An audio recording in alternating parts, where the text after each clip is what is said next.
Hello, everybody, and welcome back to yet another episode of Orange Juice News and Notes from around the world of Insoles. I'm your host, Owen, and of course, we have back with us Marsha. How are you, Marsha? Excellent. I love this time of year. I'm so excited about this topic.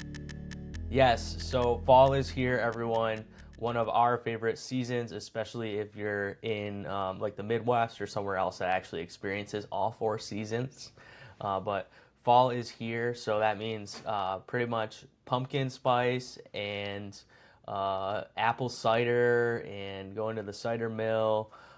Thanksgiving is around the corner, so all sorts of fun stuff. We wanted to just do an episode to kick off the fall season, kind of reminding you guys of kind of some healthy tips that you can follow to make the most of fall.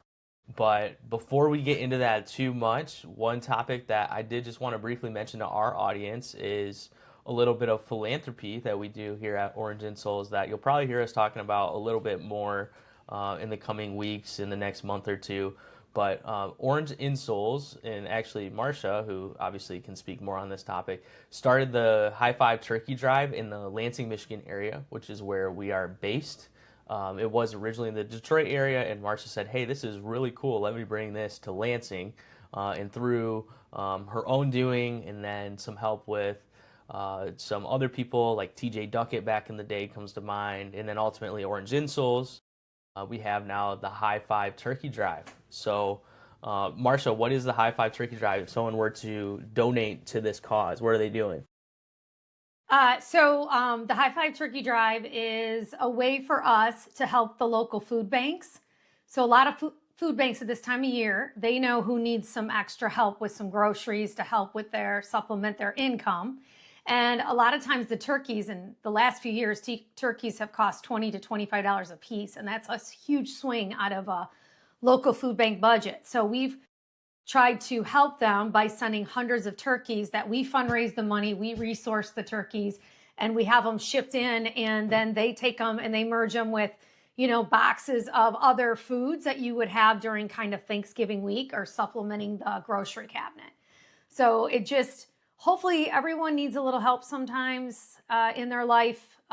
We all have hiccups, injury, unemployment, taking care of an elderly person who might need some groceries. So it kind of all started there, like, how can we help people in our backyard and in our community? So yeah, pretty simple, but yeah, it's that time of year.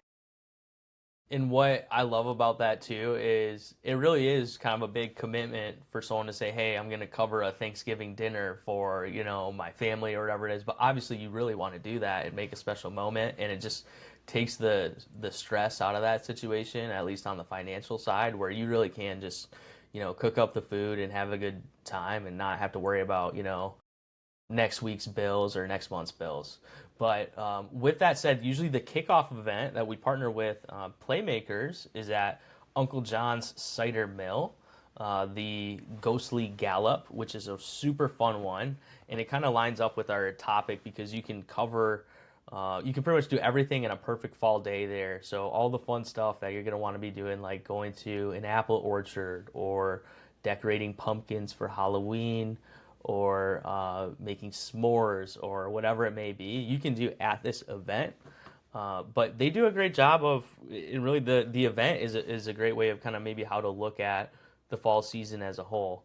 Because what they do is a 5K walk run, kind of a fun run. Some people do run it more competitively, but it's through the cornfield, which I didn't even mention. They have a corn maze there. Obviously, the fun run's not through the corn maze; it's just through the trail in the cornfield. But the point is you get active, you move your body, kind of get the day started in that way, and then go have your fun, whether that's enjoying a caramel apple or cider and donuts or s'mores or alcoholic cider or beverage or whatever it may be. So that's kind of the idea, is having this balance. And with the fall season, obviously pumpkin is a really huge ingredient or kind of a staple. And I personally never really liked pumpkin too much, but I think it was like in high school or maybe even college where I finally turned around to it. Like we literally had separate pies at Thanksgiving just because I wouldn't eat the pumpkin pie, so I was kind of high maintenance. But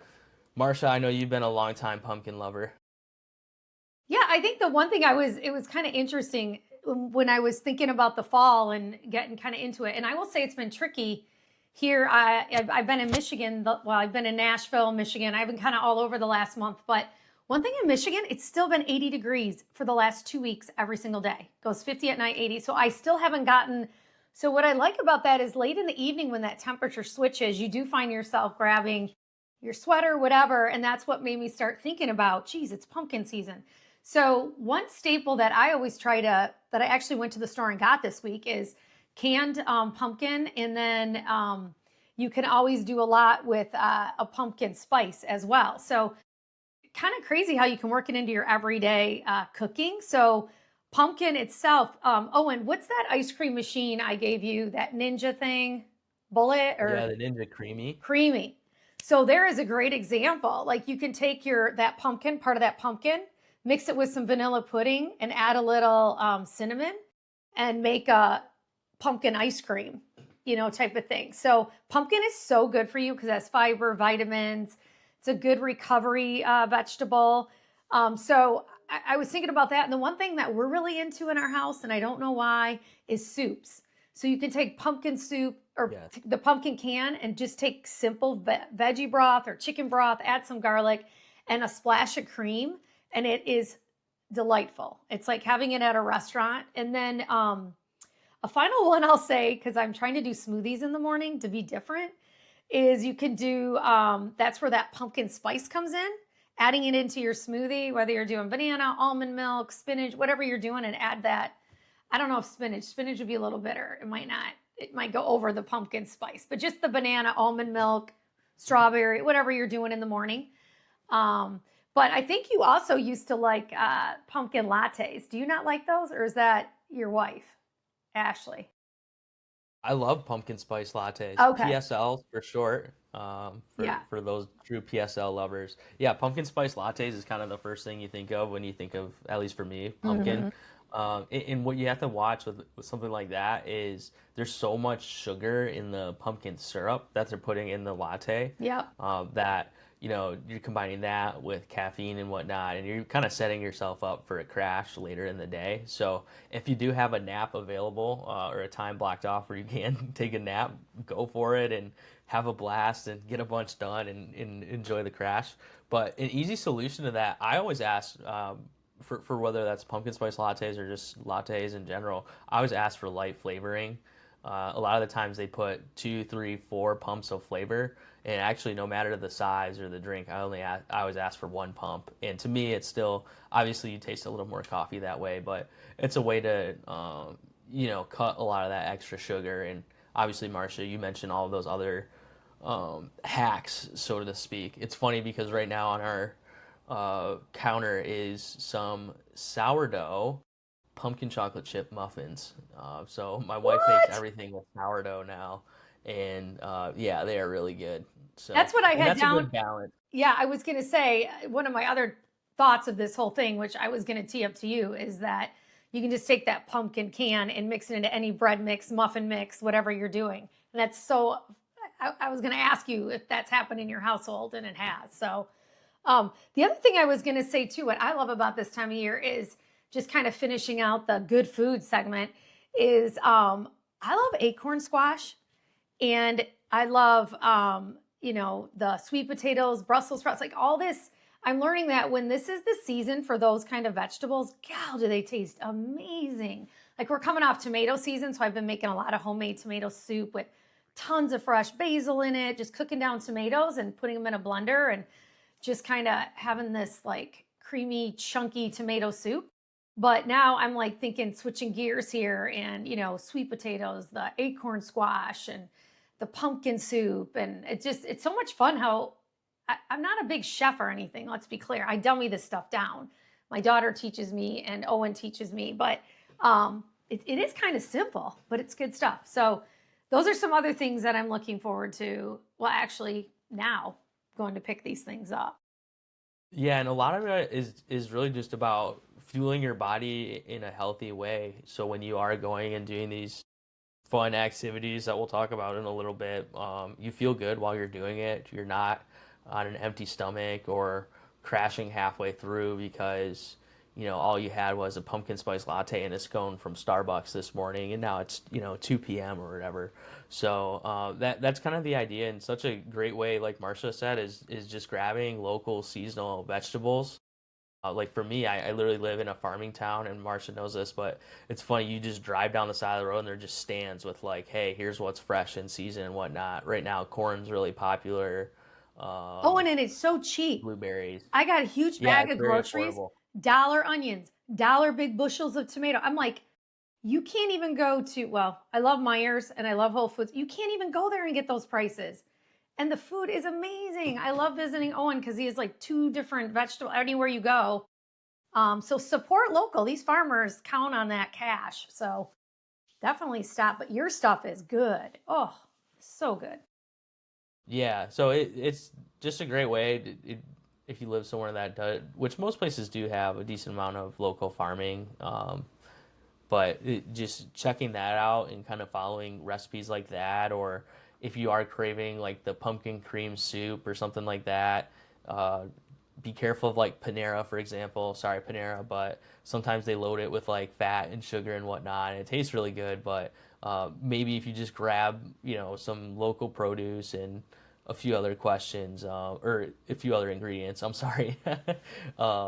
It'll just be a healthier version of what you're looking for. Well, you're paying for convenience, right? Whole Foods has great soups, Yeah. Panera. Whole Foods, you're going to pay the price for it. Panera, you're going to pay convenience. So it's better than not than grabbing other things, I guess. But some like the wellness perspective, maybe what type of clothing this fall and what's kind of trendy. And for me, I think about hiking, getting out in the woods. Gosh, when the leaves change, it's like amazing. So down up north, northern Michigan right now, probably northern Illinois, Wisconsin, the leaves are starting to change.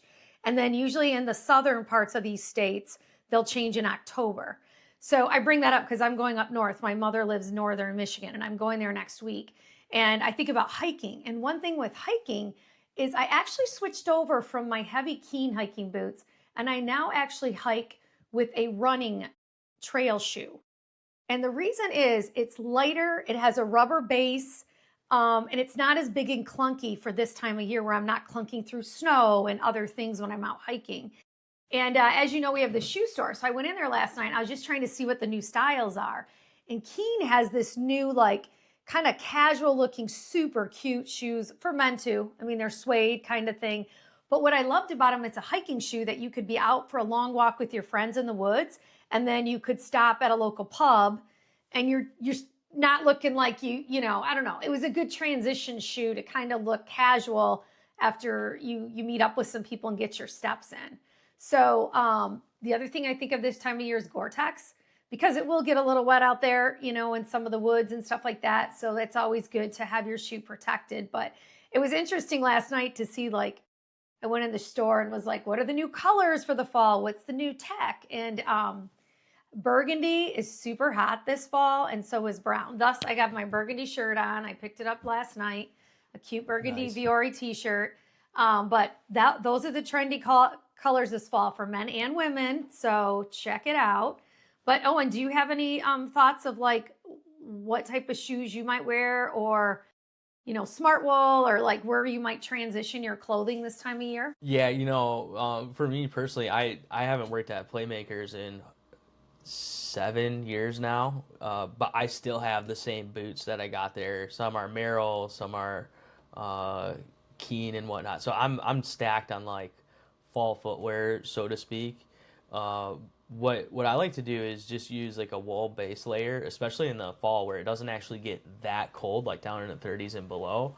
But something like that just underneath my sweatshirt or whatever I'm doing, it really provides an extra, I guess, layer of warmth. And obviously the wool will keep you a little warmer than like a cotton material. But then also, if it ends up being warmer or the sun comes out, it breathes and it isn't like a whole detractor or like puffy layer that you have on that now you're just like really sweating underneath your clothes. So that's kind of mine is using wool. I mean, it's great in the winter, but sometimes I'm like, man, like even this wool isn't keeping me warm. Like you really gotta get like a nice insulated coat or whatever. But in the fall, if I just wear wool, I'm usually well taken care of. And A lot of my fall activities are really ones that like fall in a routine. So, like walking the dogs, or on the weekend when we have a free afternoon, we'll take the kids maybe to the park and on a walk and whatnot, or maybe like the cider mill and doing that sort of thing. In fall really is a great time just to find a routine for yourself before the holidays hit, and everybody knows exactly as soon as Thanksgiving hits, you have all these sweets after like your huge meal, and then there's leftover sweets, and all of a sudden you're doing Christmas cookies and whatnot. So before that, use the fall. Kids are back in school, football's back on. So it's funny. The reason I say that is my wife's like, "Oh, I know your schedule now. Like Thursday, Sunday, and Monday night. You know, you're gonna want to watch football and whatnot, and the other days we can do this and that." And I mean, it is really just a more routine time of the year, and using it to block out those activities is really key. And obviously all this stuff will help you stay comfortable as well while you do it. I'll say too is, we get kind of, you start thinking of being inside, but if you put the right layers on, like you're talking about, I mean, Smartwool has different type of lightweight, heavyweight. You can, choose which type. But I think of just getting out and getting your steps in. Like even if you're going to a football game, park far away. If you're going to a college football game, tailgate season, walk places. And I think that's where I'm starting to get my head it's amazing. After a meal, if you just go walk 15 to 20 minutes, your digestive system, all of it, it's just amazing what it can do for your health. But I do like this time of year because you can get out for a power walk and you're not sweating. Like it's just like a really refreshing way to get out, breathe a little bit. And then you got to do it because it's going to get dark soon. That's what I don't like about this time of year. It's like the clock is ticking on you. So you got to get out there, get moving in the daylight as much as you can, for sure. And then one other thing is, like, you think about the fall because it's a little cooler, you still got to hydrate. So keep reminding yourself of that. Keep that up at all times. And then the other thing too is even just bike riding, before the snow and the ice comes. So you can't do that anymore. So even bike riding, there's those little ski things that you can put up around your face, like the runners do, if it's a little chilly when the wind's against your face biking. But there's different things like that it's super easy. But just getting your legs moving, and you get a little farther, maybe bike to a brewery, bike to a farmer's market, any of that kind of stuff. So, but I think it's just a benefit in all of this in the fall. Just keep moving if you can. And we were just hoping today to throw out some ideas around taking advantage of what new food's out there and how what clothing lines are in and what to take a look at. And then just get it done. And with your footwear, a lot of these things are great for maybe like the terrain you're walking on, or Marsha mentioned like some Gore-Tex footwear, which is waterproof, so it'll keep the water out. But the reality is a lot of footwear isn't actually created for like arch support and superior cushioning and that sort of thing. So it can take care of your feet again, like from the elements in the season. But the reality is when you're doing these things, your feet might get tired, your knees might start to get a little sore, your lower back might start to hurt. And that's just natural. That's part of moving your body and kind of pushing yourself a little bit and working out. But when you do that, the lucky thing is you have a fantastic solution. So obviously we're Orange Insoles. Check out Insoles as a solution. So if you are kind of thinking about an upcoming summer activity or something that you're already doing, you're like, my feet ache a little bit, or I just could feel a little bit more comfortable when I'm doing it, I'd encourage you to check out our insole finder on our website. Go through and plug in the shoes you're going to be wearing during your activity, and you're going to get a recommendation for something that just has some more arch support and cushioning that your shoes don't necessarily have. So it's a great way to take care of your feet while you're also taking care of the rest of your body during the fall months. And this is my last thing to this podcast. If you don't believe us, go read Stephen Curry's new book that just came out. And I love this book. And I think it's page 9. It's called Shot Ready. It's such a good book. Page 9, he talks about the minute he finally learned that his shot and everything he does comes from the base of his feet, from the met pad to the push up. If it's not balanced, like, our Orange Insoles has that met pad to keep you balanced. The minute he's off on a shot, it's because he rolled out or rolled in or did not push off perfectly in body alignment on his body. So I couldn't believe when I was reading this book how he just basically every feature benefit we have of orange insoles is exactly what he's saying you need in the base underneath your foot for everyday use. But for him specifically in his success in basketball, all his training starts from the base of his foot. So it's a quick read. It's a great coffee table book. There's a lot of great pictures, but it's definitely worth the buy. But I was just hyped, and he talks about this foundation the entire way through his book and his entire way through his from college on and what he does today to keep focusing on the foundation of his feet and his push off and the power and the energy that come from that. Kind of like our new Orange Insole Sport, that rebound performance. So anyway, I'll end with that, but you're exactly right. Whatever shoe, whatever you're doing, wow, can it make a difference from the base of your foot? The strong foundation is key for your fall season. We want you guys to move more, feel smart, and make the most of it. So Get some that's pumpkin all for us. spice. And pumpkin spice. That's all for us. Check out the Orange Insoles blog on our website, and the podcast is on Spotify and YouTube. Thanks for listening, and we'll catch you next time.